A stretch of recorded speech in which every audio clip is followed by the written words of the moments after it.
PK times ಕನ್ನಡಕ್ಕೆ ಸ್ವಾಗತ ಸುಸ್ವಾಗತ. ವೀಕ್ಷಕರೇ, ಇವತ್ತು ಖತರ್ನಾಕ್ ಕಳ್ಳನೊಬ್ಬನ ಬಗ್ಗೆ ಡೀಟೇಲ್ಸ್ ಇವತ್ತಿನ ಸ್ಟೋರಿಯಲ್ಲಿ.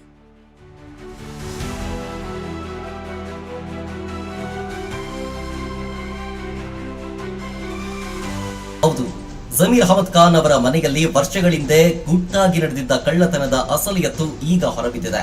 ಈ ಪ್ರಕರಣ ಸಂಬಂಧ ಸೈಯದ್ ಅಮೀನ್ ಮತ್ತು ಆತನ ಸ್ನೇಹಿತ ಅಮೀರ್ ಅಹಮದ್ ಎಂಬಿಬ್ಬರನ್ನ ಪೊಲೀಸರು ಬಂಧಿಸಿದ್ದಾರೆ. ಬಂಧಿತ ಸೈಯದ್ ಅಮೀನ್ ಸಚಿವ ಜಮೀರ್ ತಾಯಿಯ ಹತ್ತಿರದ ಸಂಬಂಧಿ. ಈ ನಂಟಿನಿಂದಾಗಿ ಸಚಿವರ ಮನೆಗೆ ಈತನಿಗೆ ಮುಕ್ತ ಪ್ರವೇಶವಿತ್ತು.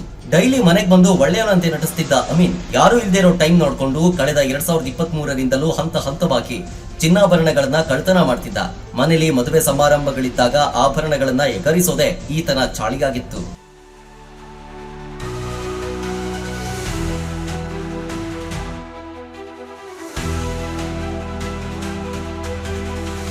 ಆರೋಪಿ ಸೈಯದ್ ಅಮೀನ್ ಟ್ರಾವೆಲ್ಸ್ ಬಿಸ್ನೆಸ್ ಮಾಡ್ತಿದ್ದ. ಆದರೆ ಕೋವಿಡ್ ಟೈಮ್ ನಲ್ಲಿ ವ್ಯವಹಾರ ಕೈಕೊಟ್ಟಿತ್ತು. ಸಾಲದ ಸುಳಿಗೆ ಸಿಕ್ಕಾಕೊಂಡಿದ್ದ ಅಮೀನ್ಗೆ ಎಲ್ಲೂ ಸಾಲ ಸಿಗಲಿಲ್ಲ. ಈ ಆರ್ಥಿಕ ಸಂಕಷ್ಟದಿಂದ ಪಾರಾಗೋಕೆ ಆತ ಆರಿಸಿಕೊಂಡಿದ್ದು ಕಳ್ಳತನದ ಹಾದಿಯನ್ನ. ಇದಕ್ಕೆ ತನ್ನ ಸ್ನೇಹಿತ ಅಮೀರ್ ಅಹಮದ್ ಸಹಾಯ ಪಡೆದು ಸಚಿವ ಜಮೀರ್ ಮನೆಯಲ್ಲಿ ಸುಮಾರು 1,13,00,000 ರೂಪಾಯಿ ಮೌಲ್ಯದ ಚಿನ್ನಾಭರಣಗಳನ್ನ ಕಳ್ಳತನ ಮಾಡಿದ. ಆಭರಣಗಳನ್ನ ಅಡವಿಟ್ಟು ಹಣ ಕೂಡ ಪಡ್ಕೊಂಡಿದ್ರು. ಅಷ್ಟೇ ಅಲ್ಲದೆ ಆ ಹಣವನ್ನ ರಿಯಲ್ ಎಸ್ಟೇಟ್ ವ್ಯವಹಾರದಲ್ಲಿ ಹೂಡಿಕೆ ಮಾಡಿ ದೊಡ್ಡ ಲಾಭ ಗಳಿಸೋ ಕನಸು ಕಂಡಿದ್ರು. ಜಿನಗರ್ ಪೊಲೀಸ್ ಸ್ಟೇಷನ್ ವ್ಯಾಪ್ತಿಯಲ್ಲಿ ಡಿಸಿಪಿ ಈಸ್ಟ್ ಡಿವಿಷನ್ ಅಲ್ಲಿ 1.13 crores ಇದು ಕೂಡ ಹೌಸ್ ಥೆಫ್ಟ್. ಇದರಲ್ಲಿ ಇಬ್ಬರು ಆರೋಪಿಯವರು ಸಿಕ್ಕಿದ್ದಾರೆ. ಇಂಟ್ಯಾಕ್ಟ್ ಎಲ್ಲ ಏನು ಗೋಲ್ಡ್ ಜ್ಯುವೆಲ್ರಿ ಇದೆ ಎಲ್ಲ ಇಂಟ್ಯಾಕ್ಟ್ ಸಿಕ್ಕಿದೆ. ಇದನ್ನು ಅವರು ಮನೆಯಲ್ಲಿ ಮನೆ ಪರಿಚಿತ್ತು ಮತ್ತು ಕೆಲಸ ಕೂಡ ಮಾಡಿದರು.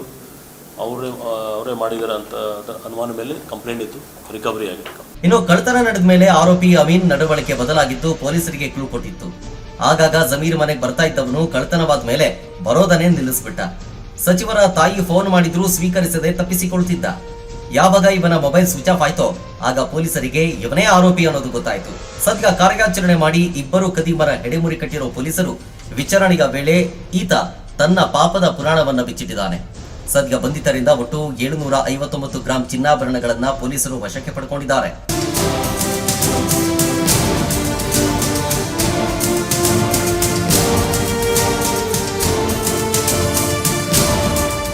ಒಟ್ನಲ್ಲಿ ನಂಬಿಕಸ್ತನೇ ದ್ರೋಹ ಬಗೆದ ಈ ಘಟನೆ ಸಚಿವ ಜಮೀರ್ ಅಹಮದ್ ಖಾನ್ ಕುಟುಂಬವನ್ನೇ ದಂಗಾಗಿಸಿದೆ.